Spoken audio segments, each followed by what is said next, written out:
Hi guys, what are we doing back in the garage and what are we looking at a BT-7 artillery for? Well, this is connected to today's video because I thought we'd do something a little bit different.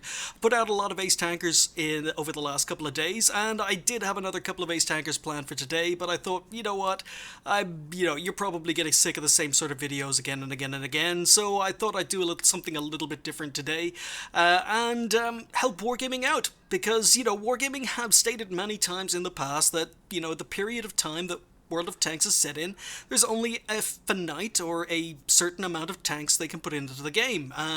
So, they're still looking at nations, they're still looking at tanks, but eventually they're going to basically run out of tanks they can put in the game. So I thought I'd give them a little hand here. I thought I'd help them out a little bit because today's video is 5 tanks that Wargaming could introduce back into the game with little or no effort. Almost no effort on their part, because these tanks are so easy to implement back into the game, either as standard tanks or premium tanks or even reward tanks or gift tanks. These are tanks that Wargaming would be able to put into World of Tanks with little to no effort. So slightly different video on the channel today, but I hope you enjoy it. We might as well kick off with the BT-7 artillery, because this is a tank I actually spoke about on a review recently, and I mentioned during that review, which is what gave me the idea for the video, that Wargaming missed out on a trick, that this is a BT-7 artillery. But it's historically accurate regarding its turret, regarding its gun, but it's not accurate in the fact that in-game, even though this is called the BT-7 artillery, it's actually a light tank. It's direct fire, it's not artillery. So I mentioned during the review that the BT-7, the original BT-7 that we do have in-game that is in the tech tree, came with 2 different guns.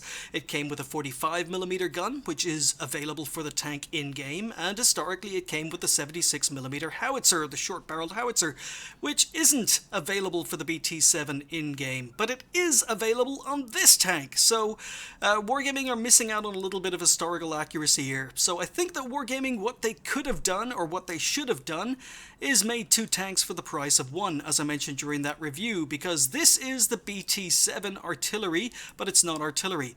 And in order to fix that, what they could actually do is they could remove this turret, which is the BT-7 artillery turret. They could give this tank the regular BT-7 turret, leave this gun on that particular turret, and then you have an historically accurate BT-7 76mm. So all they would need to do is change the turret, change the name of this tank to the BT-7 76mm. No one would complain. The tank would play exactly the same. They wouldn't have to change any of the other parameters. They already have the turret that exists in-game. Remove this one, put the new one on, leave this gun on the tank, and then you have the BT-7 76mm. And what that means is that Wargaming can then release this tank as this model with this hull, this turret, this gun, and release it as its name suggests, the BT-7 artillery, and make it a artillery. And as a result, they've got, well, there are very, very few premium artilleries in the game, so they've got a whole new premium artillery to release.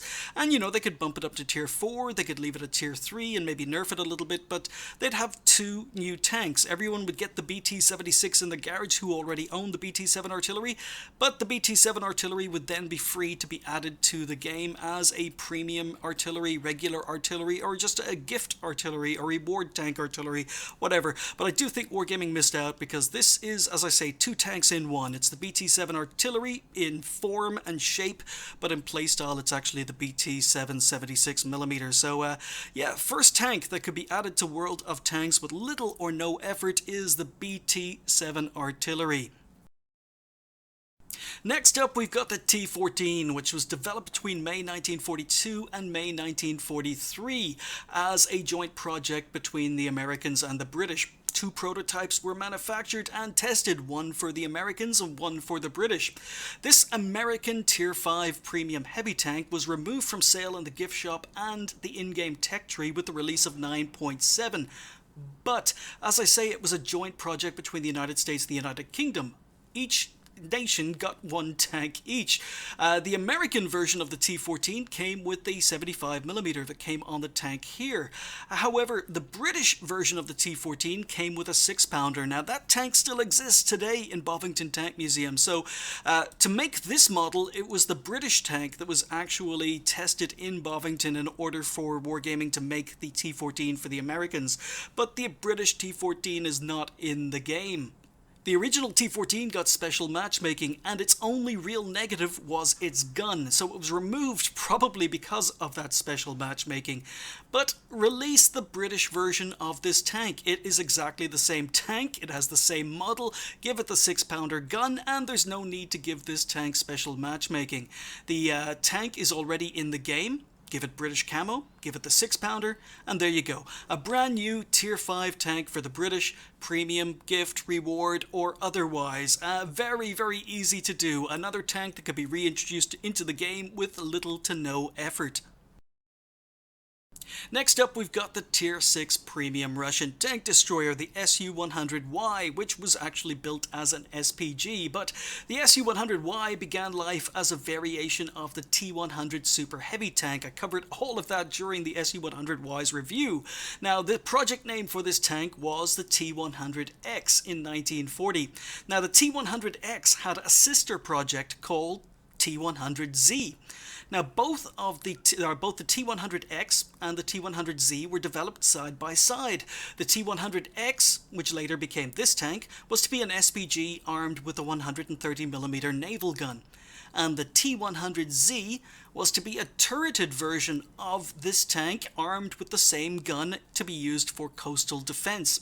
Now, the T-100X made it to prototype and was renamed the Su-100Y, but the turreted version of this tank never made it beyond plans, mainly due to the German invasion of Russia.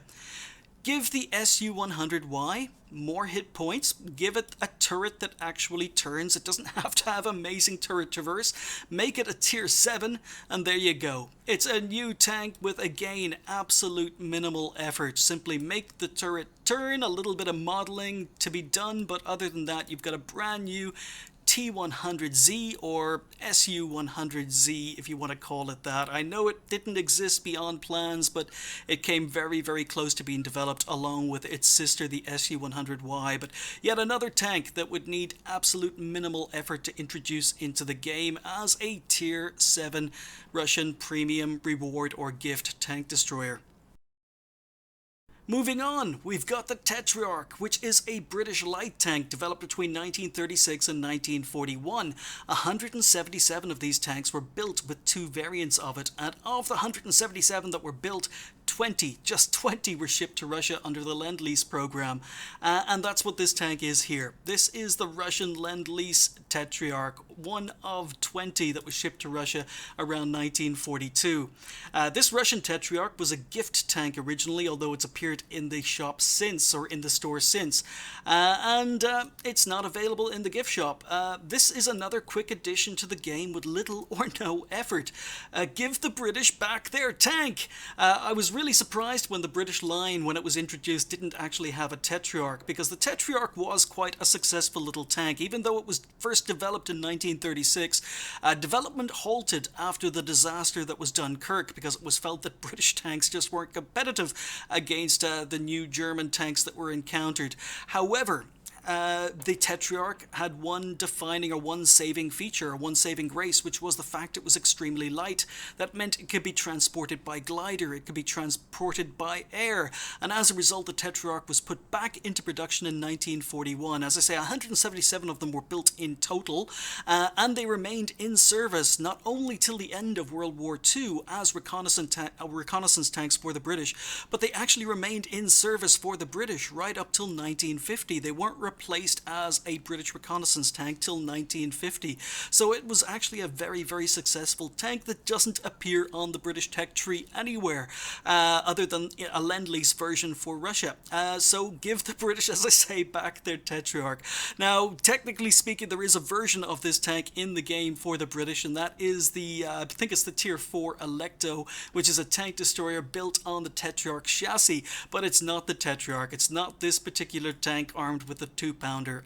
Give us back this tank, another tank that could be reintroduced into the game either as a reward tank, gift tank, premium tank for the British, and with next to no effort, absolutely no effort, but give the British back their tank. And finally, the Aufklärens Panzerpanther, probably one of the easiest tanks to introduce with little to no effort because it already exists, or existed. In real life around 1942, plans were developed for a reconnaissance tank built from the new Panther chassis that was being developed and the Leopard's turret. The plans were also for the Leopard's 50mm gun to be mounted on the tank. However, the project ended up being scrapped due to the fact that the 50mm gun that was planned to use on the tank became obsolete based on, well, just how fast tank development happened during World War II. However, the Aufklärens Panzerpanther was introduced into the game. It already exists. It was introduced into the game as a Tier 7 light tank in patch 9.2, and it stayed around for about a year before being, or over a year before being replaced with the SP1C in patch 9.9. Now, the tank itself earned a nickname, the Awful Panther, basically from the player base, because like in real life it was a cross between a medium tank and a light tank, and it didn't perform either function particularly well. It was a challenge to play. However, you know, in the right hands it could be very good at flanking and attacking enemy tanks from the side and rear. Maybe was probably a little bit better played as a medium tank rather than a light tank, but my point is that this tank already exists. It doesn't matter whether you liked it or it doesn't matter whether or not you hated it. It already existed in game, and the assets are already there. Reintroduce this tank as a Tier 7 premium, or as a reward tank, or a gift tank, or whatever, as a regular tech tree tank, as an alternative to the SP1C that it replaced, and about the only thing that would be needed is to give this tank a new HD model. That is the only work that would need to be done on this tank. The assets already exist. They already exist in game. So there you go, guys. 5 tanks could be introduced into the game as regular premium or gift tanks or reward tanks with absolutely very little effort, because they all exist already in some shape or form within World of Tanks. Anyway, this is just a quick video, something different from what I normally do. I maybe might even decide to make a series out of it. Let's what are we going to talk about today? I have no idea. But anyway, thank you guys for watching. If you've got any other ideas for tanks that are already or possibly could exist in game that could be reintroduced, let me know in the comments. Thanks for watching. I'll see you next time.